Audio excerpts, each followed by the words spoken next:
Yo, what's up guys? Splish Splash here, and today we're doing our top love and top hates for fantasy football. We have 3 each. So, my first love is tight end from Tennessee Titans, Delaney Walker.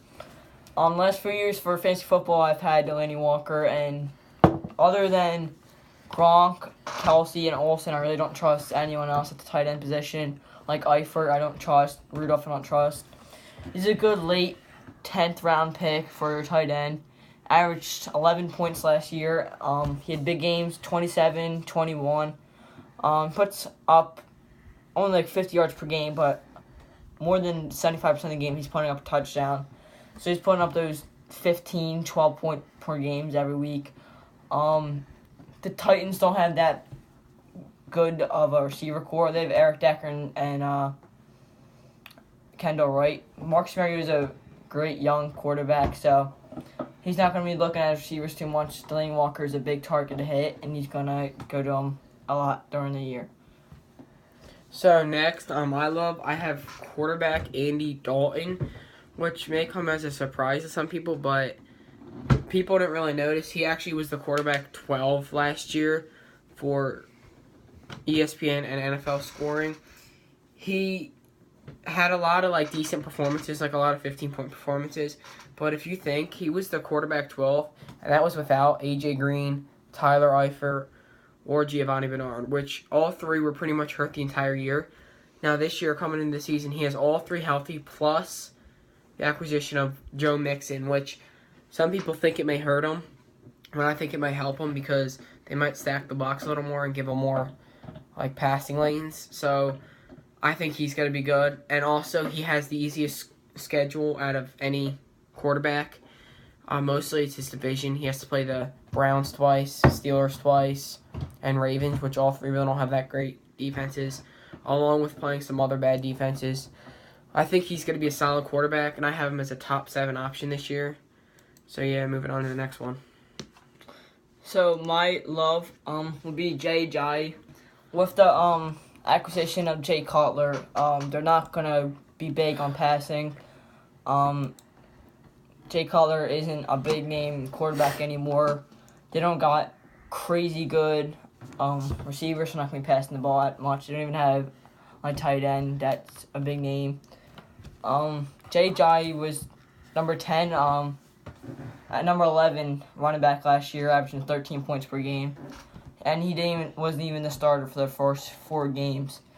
After that, he put up 10, 36, 31 in his first performances. And then later put up a 30 at 21. And later. Besides the Patriots, his division's pretty easy with the Jets and Bills, with not crazy good defenses. Like I said, the offense is going to be focused around them. They're not going to pass the ball with the loss of Tannehill. Cutler's not going to be scared to keep giving the football. Offensive line isn't crazy good, but I think they're good enough to give a top 5 running back performance. So next at my love, I have wide receiver Tyreek Hill. Now, Tyreek Hill last year was wide receiver number 20, so he just cracked the top 20. But that was also missing some games in the middle there. He got hurt twice in the middle of a game and then missed 2 games after that. So that's about 3 games that he missed right there. Now, some people might not know this, but if Tyreek Hill never got hurt and played all the games he was supposed to, he was on average to get 104 catches last year, which would actually lead the league in catches and would be wide receiver number 4 for PPR. So I think Tyreek Hill is going to be great this year, especially because Jeremy Maclin left. And Tyreek Hill's able to explode anytime. He had a 32-point game because he had 9 catches, 50 yards, and a touchdown. But he also had a kick return touchdown that game. And the good thing about Hill is he's a wide receiver that catches a lot of balls, is a red zone threat. He also can run the ball on wide receiver arounds and stuff like that. And he also is a punt and kick returner. And you can get points from that as well. Also, he has you're going to hear me mention a lot of schedules in this video because like they're really important, how hard their schedule is. And Tyreek Hill actually has the 6th easiest wide receiver schedule out of any wide receiver. So my last love has to go to Jamison Crowder.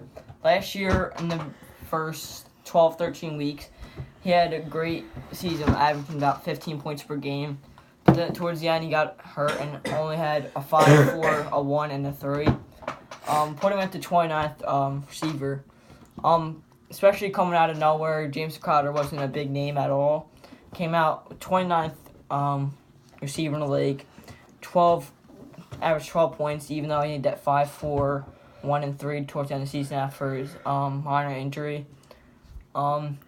Crowder, Kirk Cousins, another love I have. Not making the list though. He's a good quarterback. He's good receivers, but Crowder's he's a quick dude. He's gonna look for him a lot in the end zone and all the way down the field. They don't got that big of a running game, so he's gonna be out for passes the most of the game. Even though their division's pretty tough with the Eagles, Cowboys, and Giants. With his speed, I don't know anyone out of those three you can really stick with him besides Ronald Darby. He's a somewhat easy schedule this year, playing Cleveland once, but he also has to play the one tough division. Crowder's gonna put the 25-point game against Cincinnati. He's gonna give you a solid 16, 17 points per game, I'll say. Giving me like 8 receptions, 100 yards. He's a good PPR receiver this year. So last on my list is Carson Wentz, quarterback for the Eagles. Carson Wentz really didn't have that good of a year last year in fantasy. I mean, unlike the Eagles, he had a good year, but on fantasy he doesn't, and that's due to the lack of receivers and running backs on his team. Also, it doesn't help that his offensive lineman got hurt. If you noticed, at the beginning of the year, he started out strong. Had a solid averaging about 16, 17 points a game at the beginning. But until Lane Johnson went down and Alan Barb, the 2 linemen, he started trailing off a little bit, having like 5, 7, and 8-point weeks.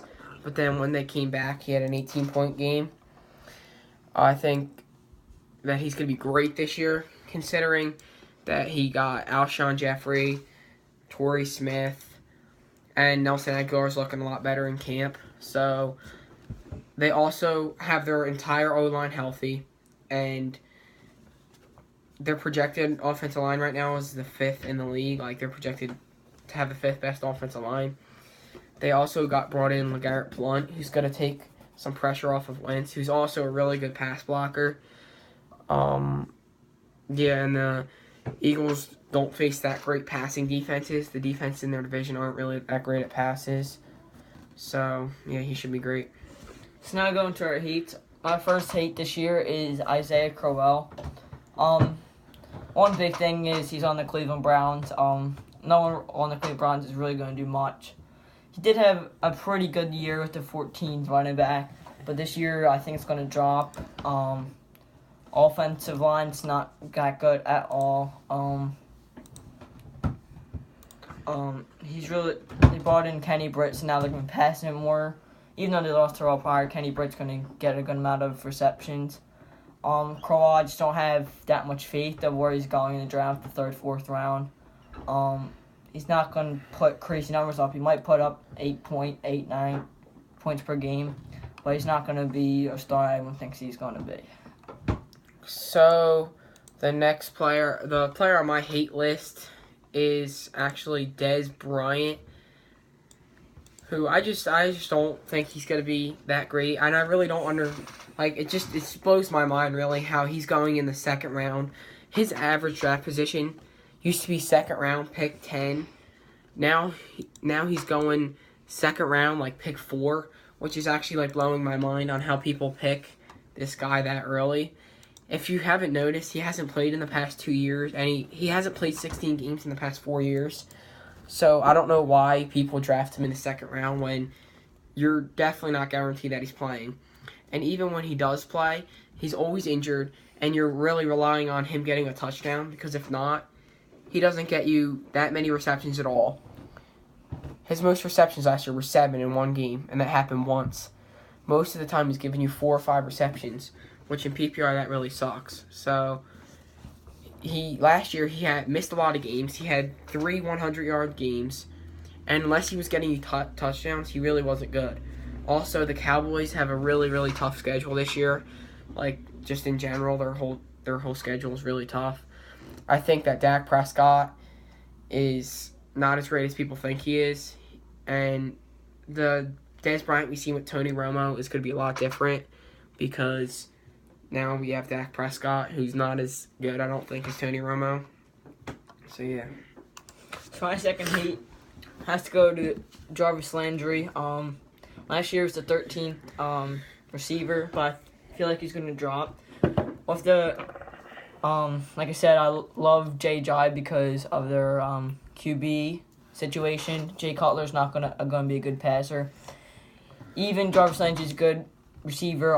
I feel like Jay Cutler's gonna do better with Devontae Parker, just the way he plays. Jarvis Landry's, I don't think he's gonna be the number 1 receiver on the Dolphins by the end of the season because of Jay Cutler.